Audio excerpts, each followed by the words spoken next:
कमजोरियों को पिल्लर लगा करके उसको और मजबूत कर लेते हैं। कौन से पिल्लर लगा लेते हैं? कौन भी बना है, समय पड़ा है, कहते तो सब है, होने वाला तो वही है जो ड्रामा में है। ऐसे ऐसे कमजोर संकल्प लेकर के पिल्लर लगा करके अपनी कमजोरियों को और मजबूत बना देते हैं। इसलिए हम सबको विजयी बनना है ना। सभी भाई बहनें क्या समझते हो? बाबा ने अपने बच्चों को विजयी भाव का वरदान दिया है।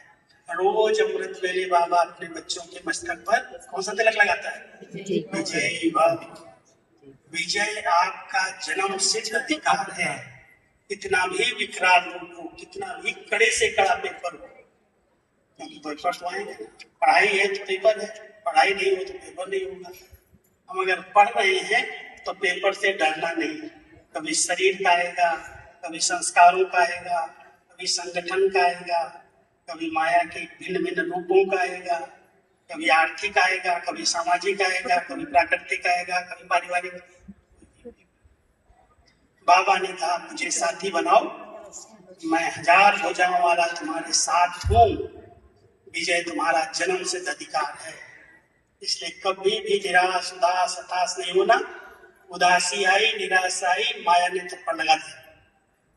सदा उमंग उत्साह में रहता है और कहता कोई बात नहीं, नथिंग न्यू, हमने कल्प कल्प विजय पाई है और विजय बन करके दिखाएंगे।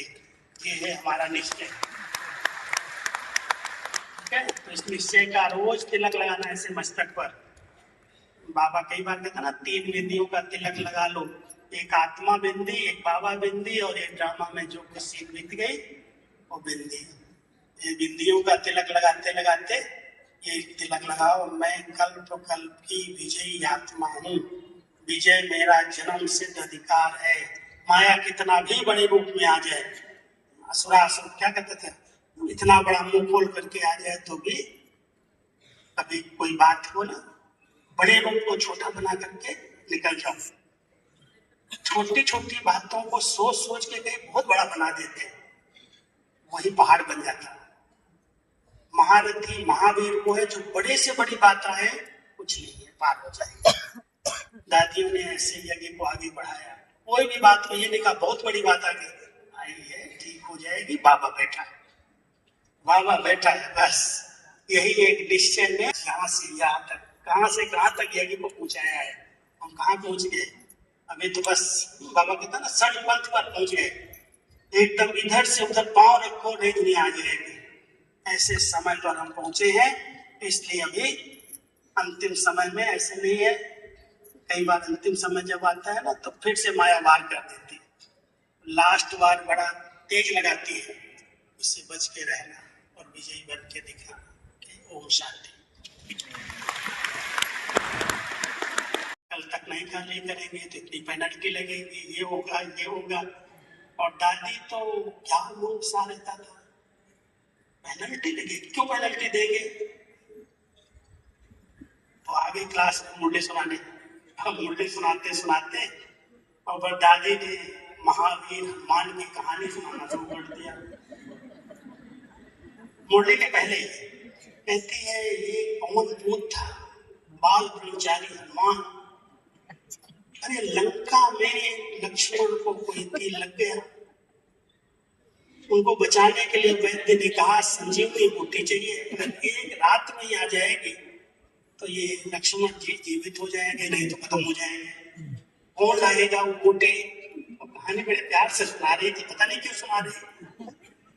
तो सबने जहाँ अपने हनुमान जी को खड़ा कर दिया, भाई तुम्हें ला सकता है, उड़ने वाला है। तो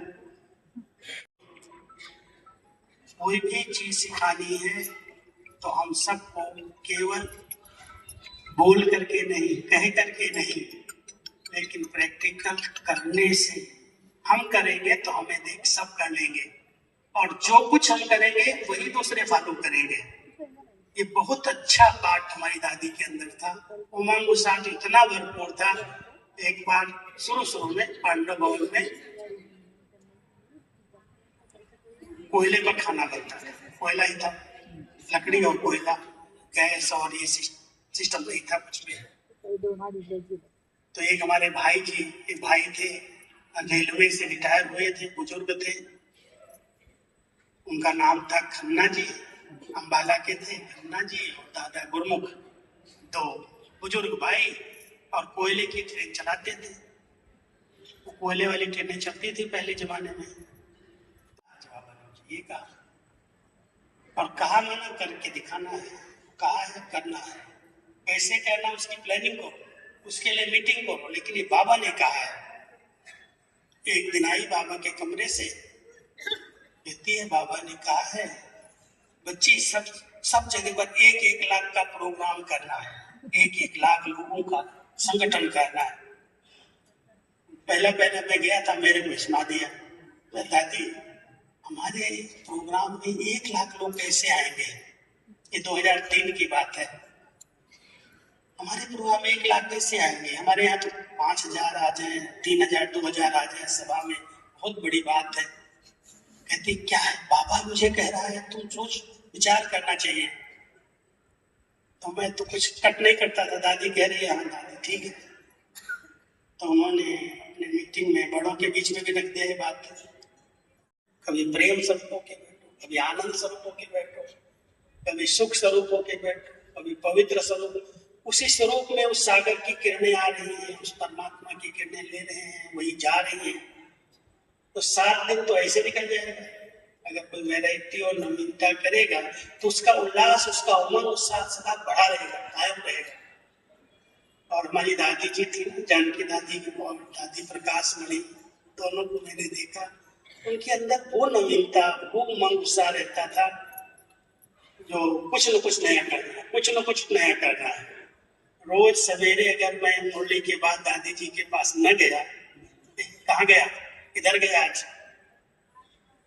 सवेरे सवेरे मुरली पूरी होते ही मुझे अपने पास बुलाती, आज मुझे अमृत वेले बाबा ने ये कहा, आज मुझे ये कहा, आज मुझे ये कहा। तो मैं कभी कभी हंस के बोलता था, बाबा ट्रांस में जाती हूँ मैं दादी? नहीं। 10 मिनट एकदम बाबा के साथ कंबाइंड होकर के साकार स्थिति में बैठते हैं। 45 मिनट कैसे निकल जाएंगे, 10, 15 मिनट अभ्यास करते करते पता ही नहीं चलेगा।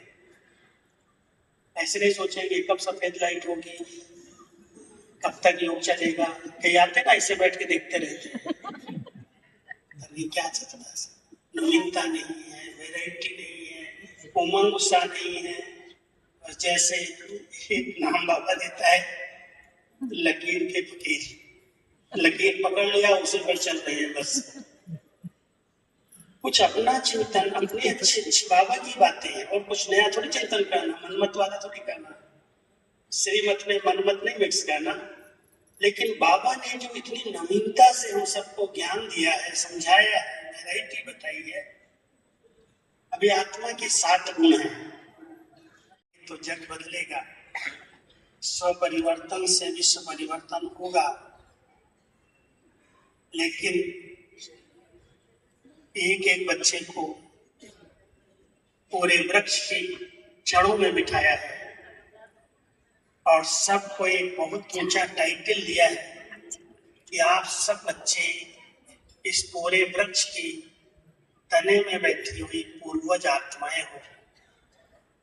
पूर्वजों को अपनी वंशावली का बहुत ख्याल रहता है।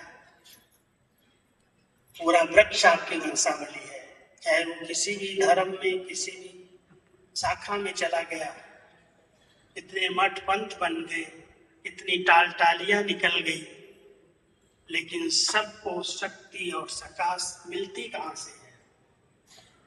केवल बीज से नहीं मिलती, लेकिन बीज के साथ साथ जो जड़ें हैं, तने में बैठी